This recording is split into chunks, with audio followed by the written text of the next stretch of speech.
Now, welcome back to the programme. I will take more of your texts and your comments in a little while.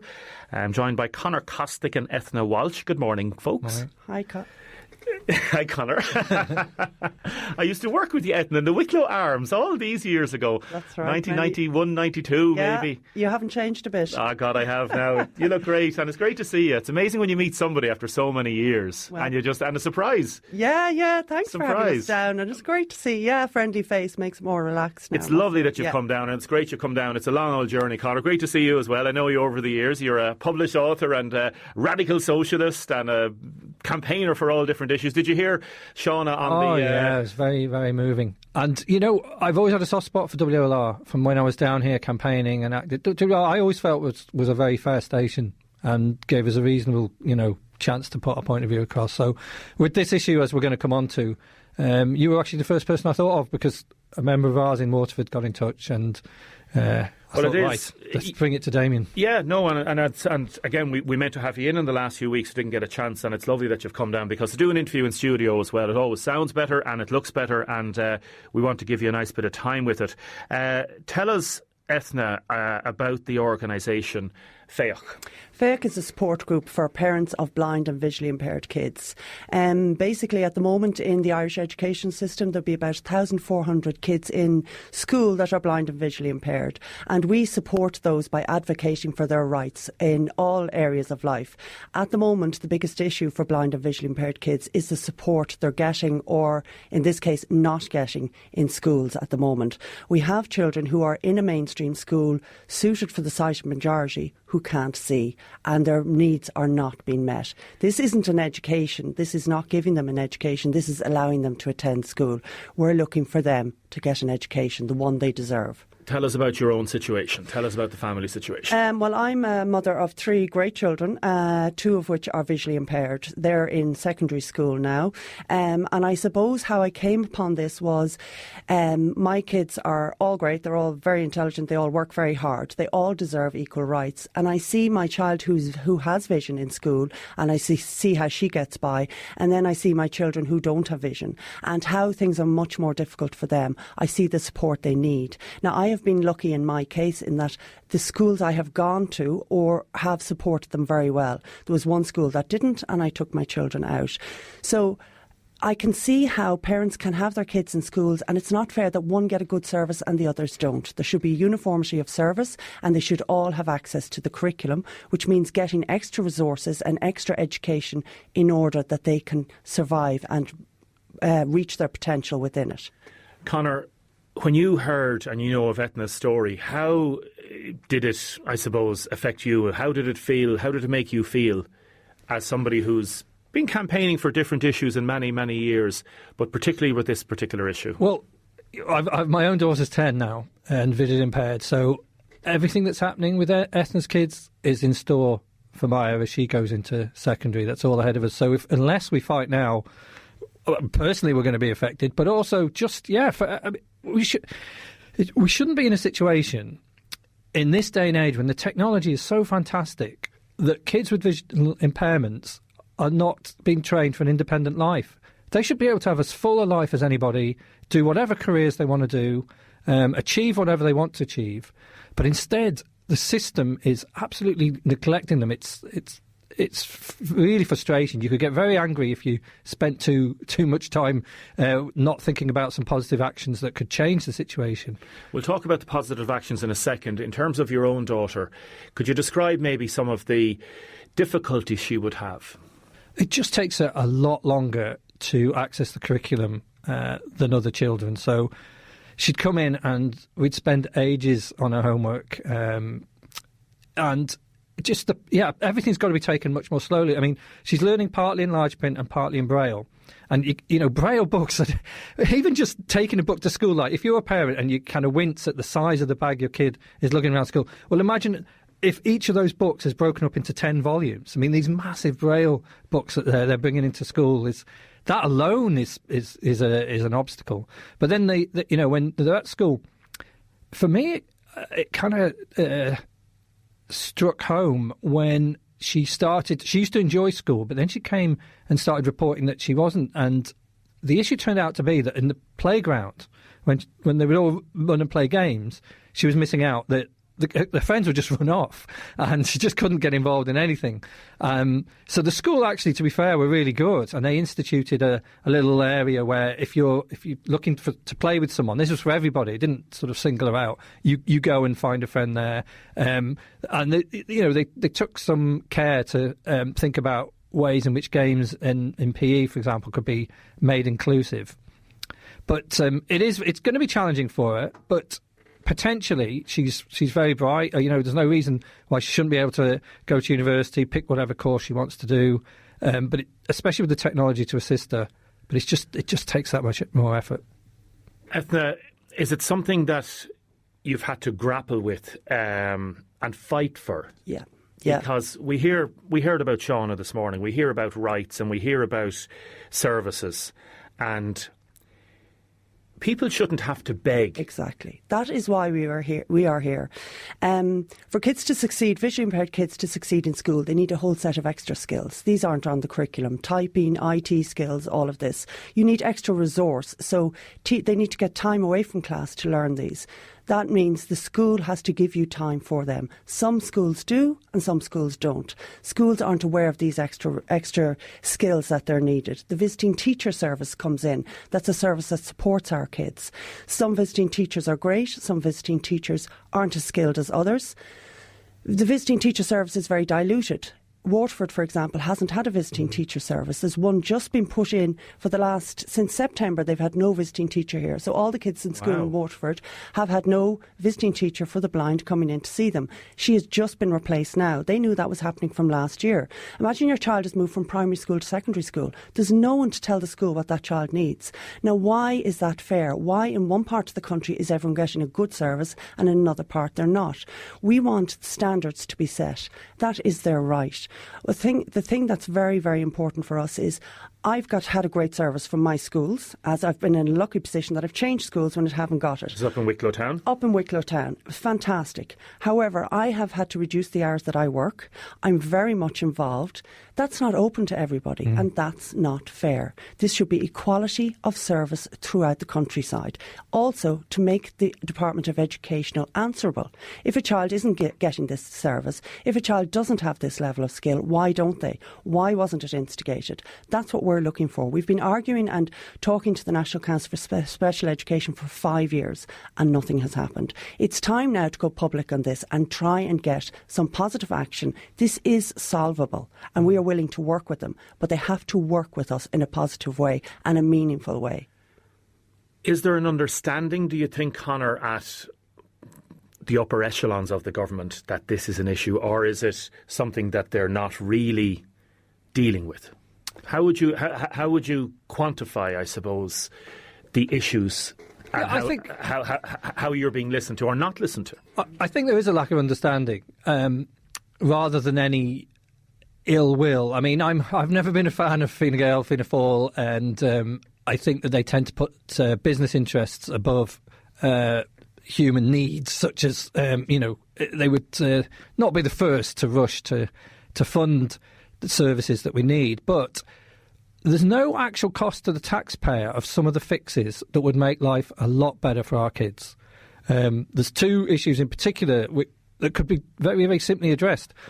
One is that at the moment, principals have no guidelines on what's needed for visually impaired kids, and hardly any of them have any experience of what would be needed. So since 2017, the model for allocating resources is the principal basically assigns them according to what they understand the kids are going to need. And the problem is they don't know what a visually impaired child needs. And unless there's an advocate or a visiting teacher, unless the parents are vocal or there's a visiting teacher to help steer the principal, then our children get lost. And there's a report that bears this out. I find that amazing that there hasn't been unified approach across the education sector to this. Yeah, it is amazing. It's shocking. I find that amazing. It's shocking, and it's because it's a relatively low incidence. Yeah. So the high incidence disabilities, the parents are well organised. They've expressed what they need. They've been heard. That's what we're trying to do now. And Ethna has been brilliant over the years as an advocate and has had an impact and has helped people understand the issues. But we've got to push again. And there's a general malaise at the top, really, and needs a bit of energy and a bit of positive intervention. So we want this guideline to go around to all the principals. We want the core curriculum to be understood and on paper, so that when you're a parent, see, we don't want a situation where a sort of vocal, perhaps middle-class parent can get something, but other parents, working-class parents who perhaps don't know what's available, don't know what should be in the curriculum, are a little bit lost, miss out. It should be absolutely clear to all people involved in education what our kids' needs are. So that document needs to be a working document. We've been shown a document that is like 17 pages long. From, was it Canada? Was it copied from Canada? Yeah, copied from Canada. Yeah, and it's that's just a box ticking exercise. That's just something that's going to sit on a website and no principal's actually going to use. We're in a position where we can help, using our experience, help a 2-page guide for principals as to what these kids need, and then when the resource hours are allocated, then they can understand what our children need. So that's one simple step, no cost to the taxpayer. Yeah, and then you've a number of other issues, full visiting teacher recruitment and additional posts. The government might say that might take a little bit of cost, but we're not talking about massive costs here, Etna, are we? I think what's very important to note is if these kids are educated properly, they have a chance of getting a job.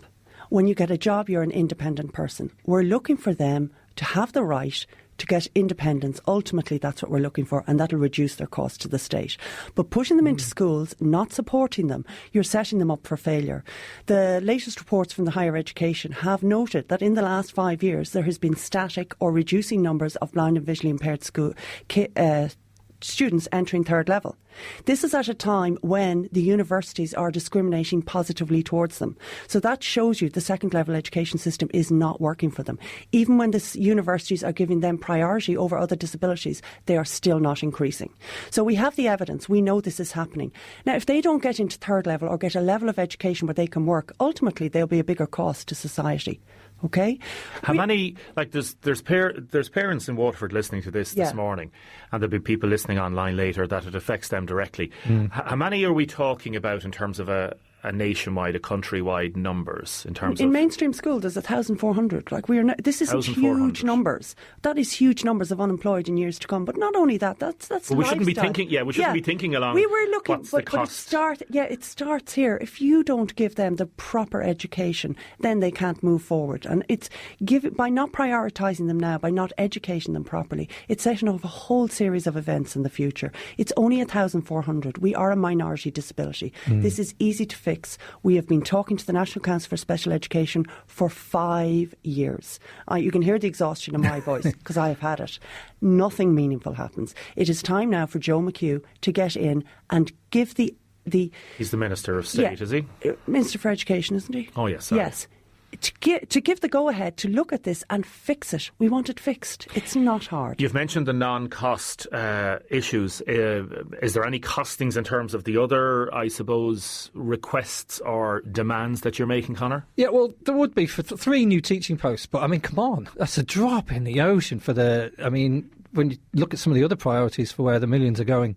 Because at the moment there's 12 visiting teachers, so their caseloads are over 100 each. So that's a lot. And just think about teaching Braille, OK? Who is actually teaching our kids Braille? Well, supposedly these visiting teachers, but if you've got 100 on your caseload, you're going to maybe get 2 visits a term to a child, so you can't teach Braille. So the school has to step up. But then, so in our case, there have been 2 different resource teachers, neither of whom had Braille, both of whom welcome the opportunity to increase their skills and enjoy working with Maya. So that's a plus. But it's not a very strategic approach to just have someone 1 week ahead of your child learning Braille, just one step ahead. There needs to be a professionalisation and a accretion of the skill of teaching Braille in the system. And for that, we'd like more visiting teachers. Where does the campaign go? What are you going to do? What are you looking? Well, our next step really will be to go to the Dáil to get questions asked, OK? We need publicity, which hopefully this will take off from here. And then we need a meeting, and we need a meeting with somebody who can do something, OK? And we need actionable a letter that is going to give us action, that is going to tell us what is going to happen, right? And that's where we're hoping to go from here. Yeah. That's it. Possibly taken to the streets with your children? Yeah. You know, we'll do what needs to be done. We don't want to have to go that far. We don't have to pull them out of education. They're already discriminated against. And also, they shouldn't have to. No. These kids don't want any attention drawn to themselves. Yeah. You know, this is hard enough as it is. Yeah. But at the same time, like, we are desperate if we're actually doing this now. But we are exhausted. We've exhausted the other avenues. Nothing's happened. So one of the most distressing cases of a member of ours is from Waterford. But understandably, people don't want to necessarily draw attention to themselves and their family, and not everybody likes going out on the streets protesting. Having said that, one of the best protests I was on was when we were at the door with the blind dogs and the people from Child Vision, and it was really good because you can imagine the public response is brilliant. Of course, Yeah. you know, everybody listening, I'm sure, is very sympathetic to the what we're arguing for. So if we do take the streets, we will get a great response. Let's keep in touch. Shouldn't have to come to that, though. It shouldn't have to come to that. Let's keep in touch. Thank you for coming down, and appreciate it. Like, to drive all the way from Dublin and Wicklow, especially to come down to us, I really do appreciate it. Well, we appreciate your time. Not at all, not at all. And any texts and messages that we get through, we'll forward them to you. Ethna, thank you so much. Thanks a million, Damien. Great to see you again. Not in such great circumstances, as you say. I can see the frustration on your face and hear it in your voice, and I can see it as a parent how much this means to you, and for you, Conor. And the very best of luck with your campaign. Thanks. Now, people still texting in about Shauna's interview this morning. Damien, it's so degrading to see what's going on. Adults in hospital in nappies sleeping in their urine. The allegations that Shauna made earlier, the story and things that she saw. Things need to change as soon as possible, or it will be closed down in March. The unit may have to close, says this person. Damien, that poor girl, my heart is broken. I'm roaring, crying here. Damien, a few months ago, my sister visited a relative in the same hospital. I know as a mere visitor the place was bad, but this poor girl saw it from the inside. God bless her and well done for being so brave. That is from Eddie. Good morning, Damien. I have a young friend here at the moment. I didn't even sleep when I got home thinking about it all. I didn't even want to leave my friend. I had to witness a young lady screaming uncontrollably in the hall for 20 minutes. She was very, very distressed. Well done on highlighting something that is so important. Damien, the Minister, has to listen to this. We don't want this being brushed under the carpet by spin. Damien, the staff told me the Commission knew all about this. The government were told about this. Fianna Fáil and Fine Gael have treated vulnerable people like this for many years. That is from John Hearn. Tony from Candles in the Dark. Damien, you'll have no backlash, Shauna. People will be so thankful for being so brave and speaking out. Your story will help so much. Well done, Shauna, for being so brave. And joining me now is Tony Breen and Una Dunphy. Good morning, folks. Morning, Damien. Morning, Una. Morning, Damien. Thank you very much for joining us. Great. Not at all. It's great to have you in. Tony, you were on the telly last week talking about the mental health services, and my friend Conor did a piece with you. Strange being on the telly, I'd say, was it? Yeah, it absolutely was. They rang me 9:45 that morning and asked me would I be ready for 11, and I was like, yeah. So I did it actually up in my mum's house, and it was amazing just to get my voice out there for everybody that's living with mental health, you know, and to highlight how bad the situation is in University Hospital Waterford at the moment. And you've done a lot of pieces with me over the year on the radio and stuff like that as well. And Una Dunphy from People Before Profit. Una, you know Tony over the years, don't you? I do, actually, yeah. And it was great to see her on the telly highlighting the situation the other night. Myself and Tony go back to vigils that we've had at the hospital over the past couple of years, particularly with still waiting. And Tony even came to the still waiting vigils up outside the Dáil when we held them. And she's been a great advocate of mental health in the southeast area, which, unsurprising to many of us, was the situation last week. We've seen it and we've highlighted it over the many years, and it continues to deteriorate, and it's dreadful for the people who present, and it's great to see it highlighted now by Tony. Yeah, because one of the reasons, and we've spoken to different politicians, and we do that constantly in terms of getting the facts and the figures, because that's important to get the facts and the figures and put that out there, but it's not facts and figures, it's human faces. Absolutely. On the telly and on radio and voices, and it's real people. Absolutely. And that sometimes gets lost, Tony, doesn't it? It does, you know. people need to understand that when you say mental health, it's not just mental health, it's people that are suffering, that are living with mental health. And, my aim is to stop helping the stigma in relation to mental health, and people can speak about how they feel. And it's very daunting to go to A&E to be seen by a psychiatrist. And it's gone to the stage, Damien, that you're going into A&E. I've done it myself. I've been waiting 11 hours and you see your psychiatrist and then you're turned away, unfortunately. And this is happening on a regular basis and it's very disheartening. And my heart goes out to the nurses, my heart goes out to the psychiatry doctors. They're absolutely fantastic. But at the end of the day, they're only human. People can only take so much.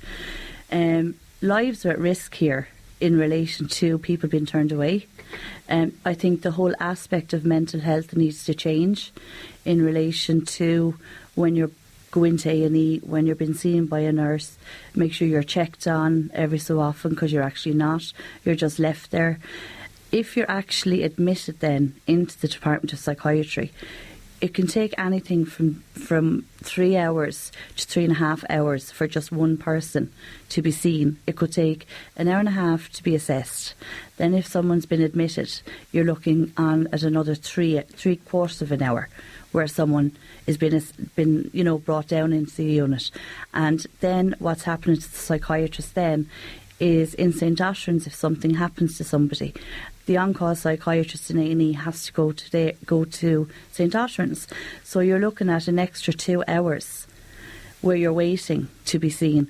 So if you were to calculate that within a 24-hour in a day, there's not many people that can be seen. And it's the pressure that the nurses are under and the psychiatrists that are in A&E having to turn people away. I have been only turned away myself not too long ago. And the liaison nurse was heartbroken.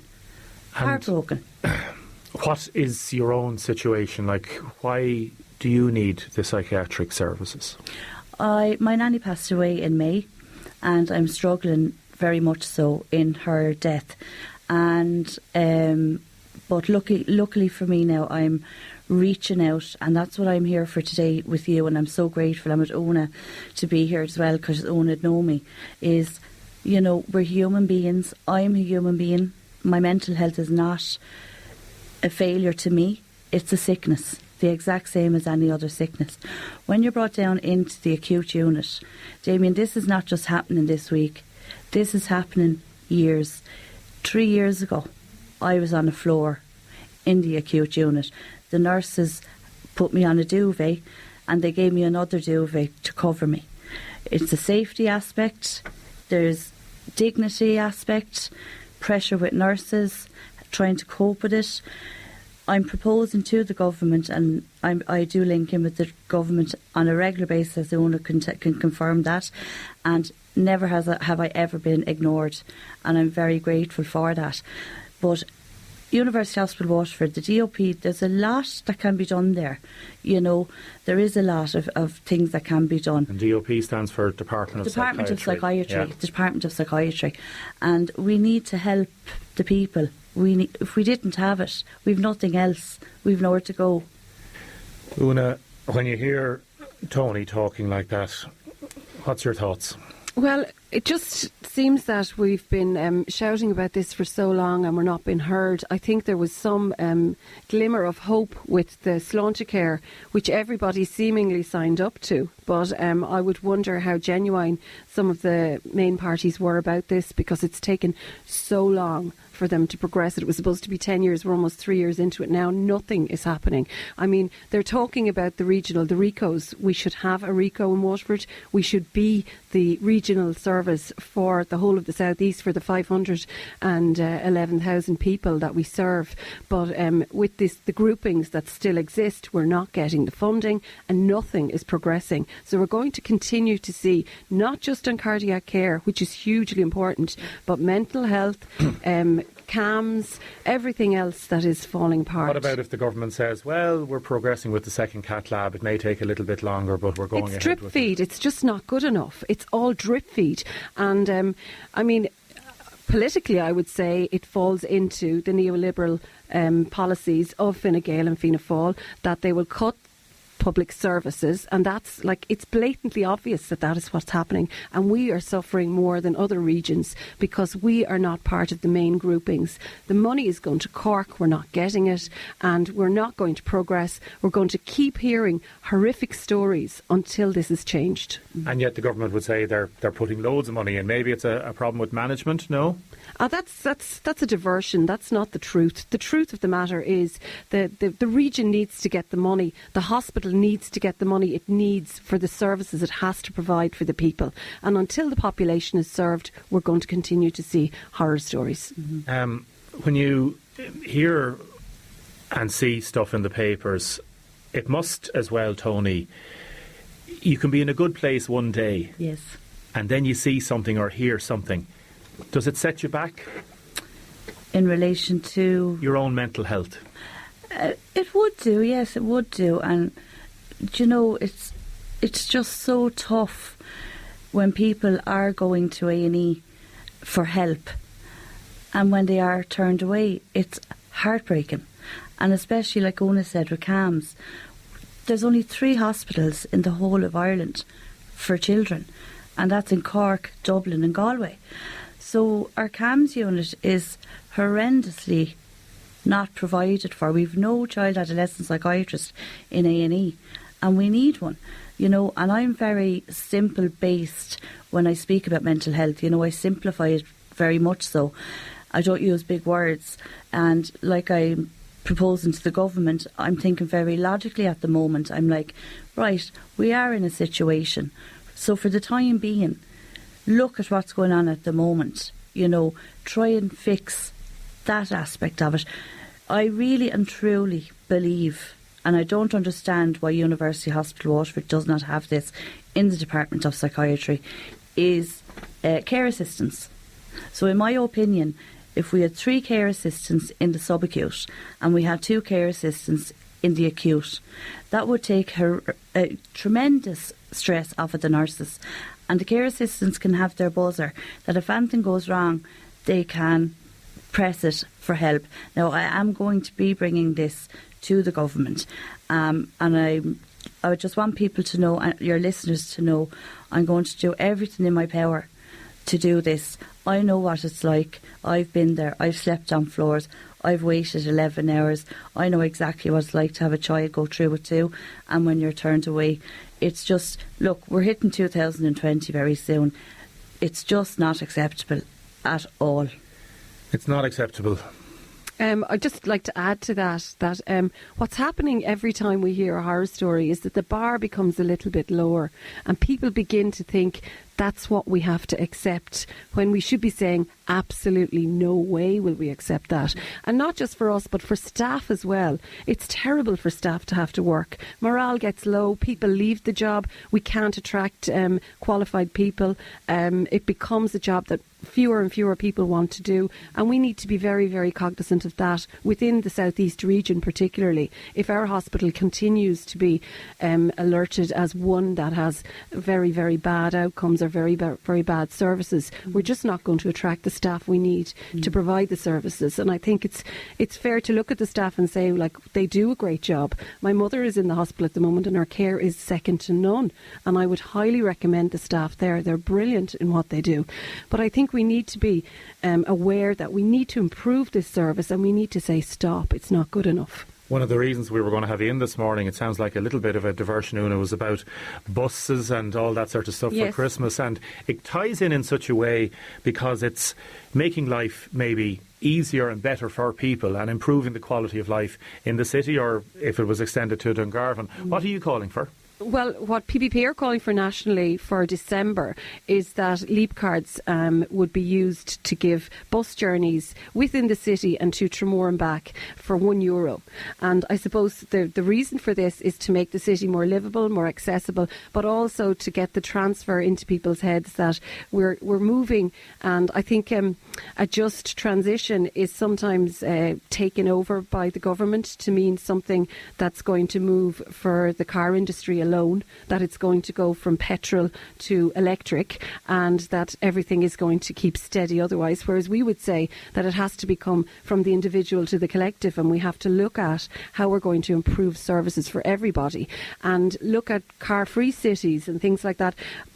Like in the long term, people for profit would suggest that public transport should be free, because it's something that is hugely good for the environment, but also for the urban area. Certain towns and cities, I think Dunkirk and different places, yes, tried there are areas such as who'd pay for this? Well, you would pay for it from progressive taxation. If you look at the moment at what you pay for your car, if a fraction of that was to go into public transport, then you would be better off. But in terms of like December is next month, you can't obviously raise taxes to pay for. It's like, let's say Bus Éireann was going to face a shortfall if you were going to charge €1 for every journey in the city for the next month in December. I believe that we have to rethink how we are funding public transport, that it's not something that should be profit making at all. It's a public service. You know, you have to think of it as a public service. So the shortfalls would have to be taken by the government.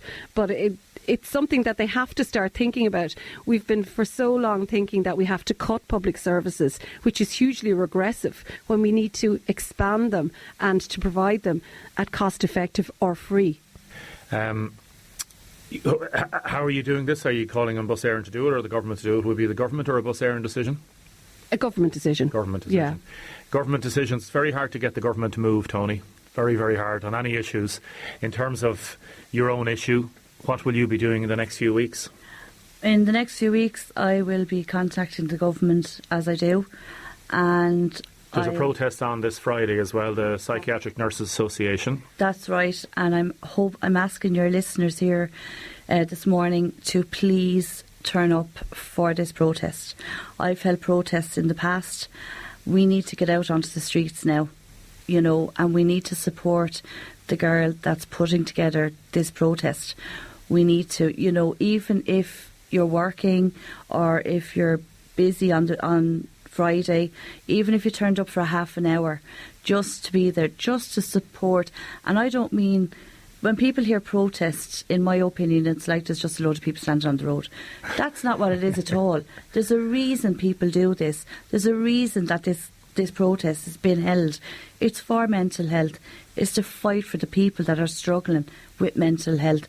How do I know if I'm not going to end up in A&E tomorrow in a crisis and I'm going to be one of these people that's going to either be turned away or on a floor? And in my opinion, I'd rather be on a floor than to be turned away when you're at risk. And that is my opinion. I know it's a huge, huge issue.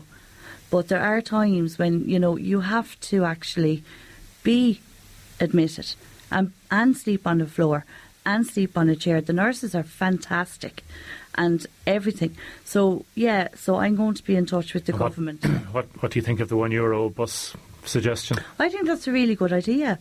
And actually, while Una was saying it, I was actually thinking myself again about mental health. There's so many people living out in the urban cities and, you know, isolation, that can affect your mental health as well. And not everybody can afford buses in and out every day. So I think what Una is proposing is so beneficial in so many different ways, and especially, again, mental health. Nobody knows whose mental health is going to be affected, and especially this time of year, I'm urging your listeners to be vigilant. Look out for your friends, look out for your family. It's the small little things, Damien, that you need to look out for, but you can save someone's life, or even just say the 3 words like I say on my organisation, are you okay? And that, I'd like to ask your listeners as well, if they would like to join my organisation, Candles in the Dark, they're more than welcome to. Una will tell you, I absolutely love my organisation. I don't call it mine, I call it ours, because it is ours. Because if I didn't have the support that I get from everybody, I wouldn't be here today. And they can contact you through Facebook. They can contact Candles me. In the Dark. It's Candles in the Dark with a black and white picture of balloons, and it's Tony Breen. Tony, thanks very much for joining us this morning. Thank you, Dunphy, thanks very much. Thanks very much for joining us this morning. Thank you. Now, welcome back to the programme. A woman has phoned into Audrey to 051 846 123 to mention the families of the people with mental health also suffer because after countless admissions to the unit at UHW, the problem is still there. They come home with no support for their families. It can tear families apart and there's nowhere to turn to. As I say, we've received a number of calls this morning, people in distress regarding the issue and stuff we did with Shauna this morning. The interview is up online and on our Facebook page.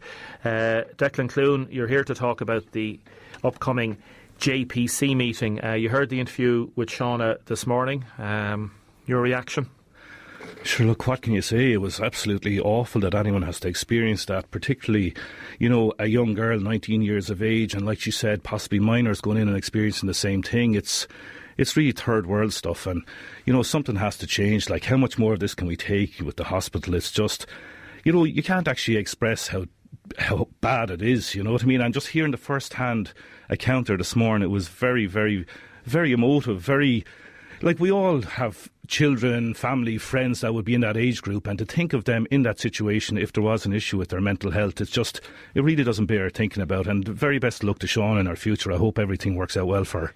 And we again, we try to be very fair on this programme. When good stuff is done, we highlight it. When bad stuff needs to be highlighted, we highlight it. So we're trying to be very fair to everybody. And there's lots of great things being done at the hospital. And we said this to your party colleague, David Cullinan, the other day.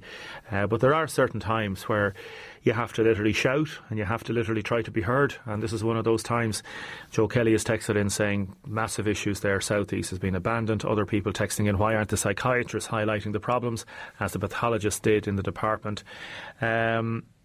The top floor of Ardkeen is closed. Why can't this be opened? I think that's the new unit. Dunmore wing. Yeah, the Dunmore wing. What time is the protest on? I believe it's on at lunchtime on Friday, 1 o'clock with the PNA.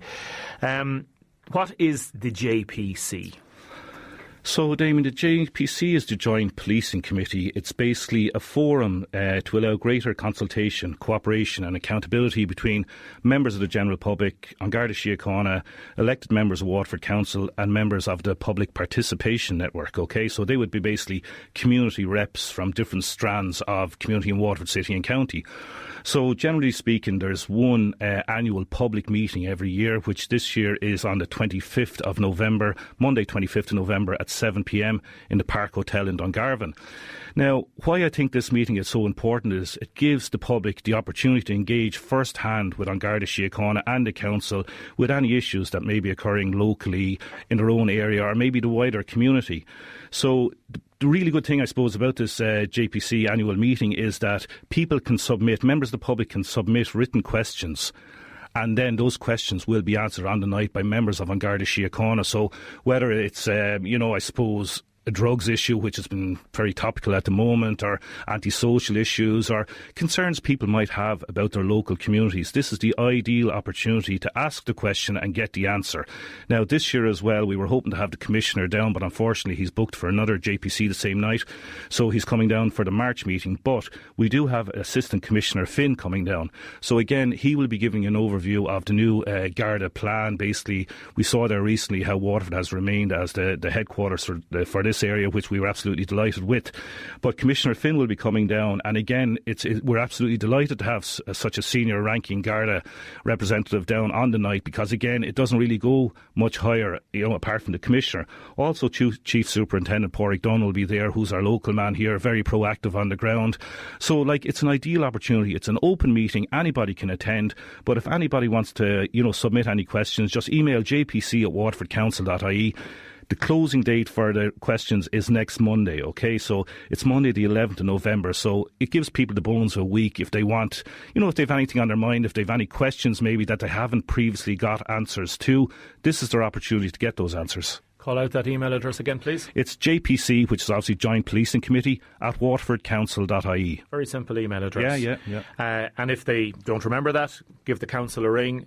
They can maybe write it out themselves and send it in. Oh, absolutely, yeah. Send it into jpc@waterfordcouncil.ie. Yeah, it's purely email is the most convenient in terms of time and all that. But if there's any written questions in, once they're in by next Monday, 5 p.m, that they will hopefully be addressed. And this is a direct way of, as you say, getting to the the top of the Gardaí structure in terms of issues that may be arising relating to local issues and then national issues as well. So we had the reconfiguration of the Garda divisions and how that's going to affect. So people might have just very general questions about that, whether it's going to mean a superintendent, an extra superintendent, what it's going to mean in their area.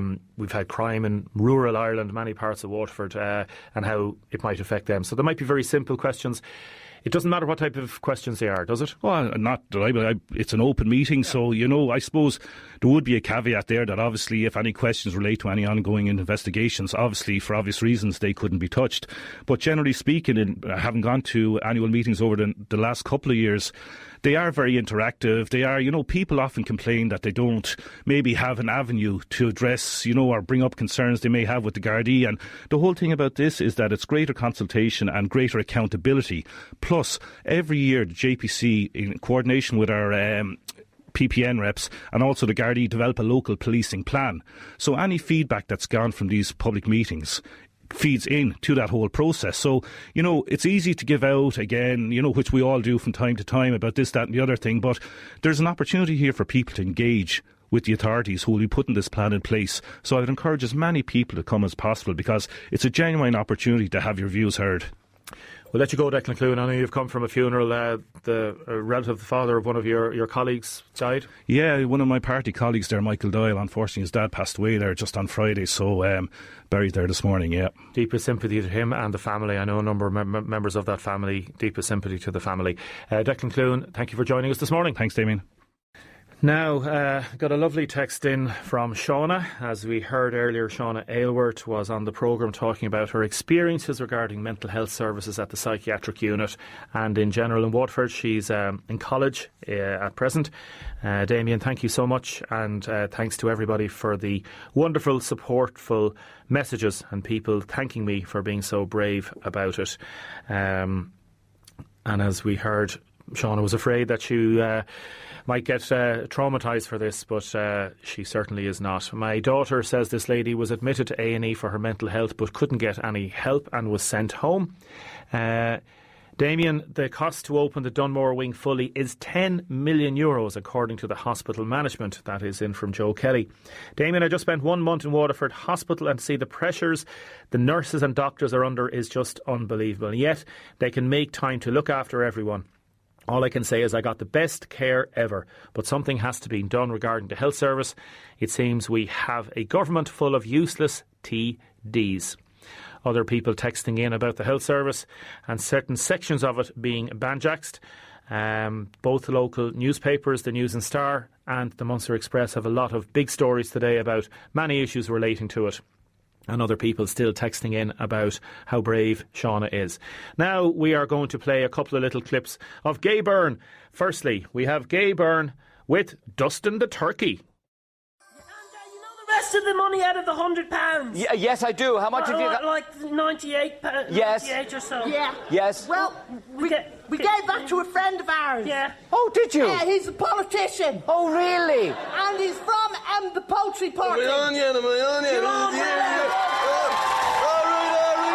believe this is happening. I don't believe it. Listen, Gay, thanks a million for the vote. Thanks a million for the vote, you know? Please, don't encourage them. Thanks very much for voting for me, Gay. Much appreciated. Yes, I did, yes. You have nothing left down the wardrobe except for that jumper, yeah? You didn't... It will come back into fashion, don't worry. Dustin, you didn't do too well in the election, Dustin. Oh, well, neither did any of the other politicians. Some classics there, and Julie has picked out also the lovely clip with Gay Byrne and Westlife.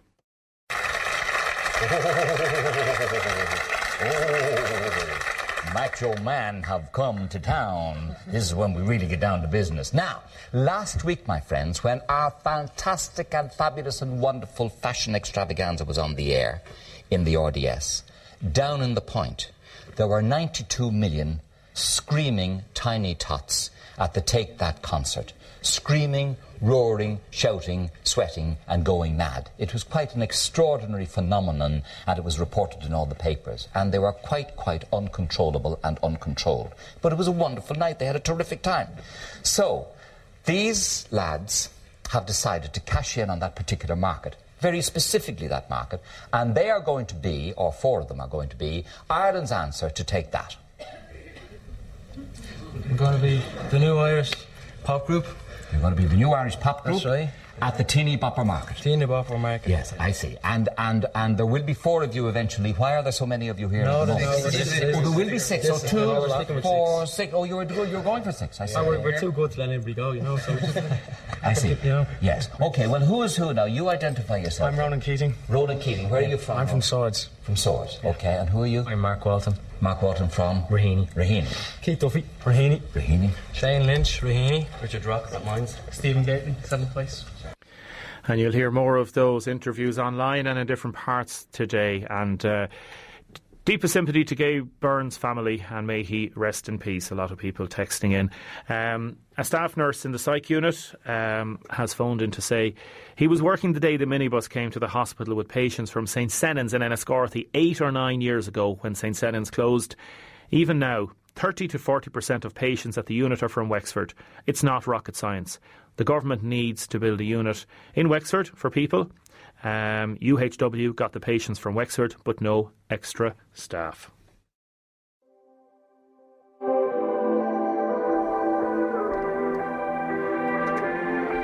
Thank you, everybody, for texting in this morning. Thank you for calling. We will read out some of your texts tomorrow, and we'll get back to some of those people who have been in touch with us.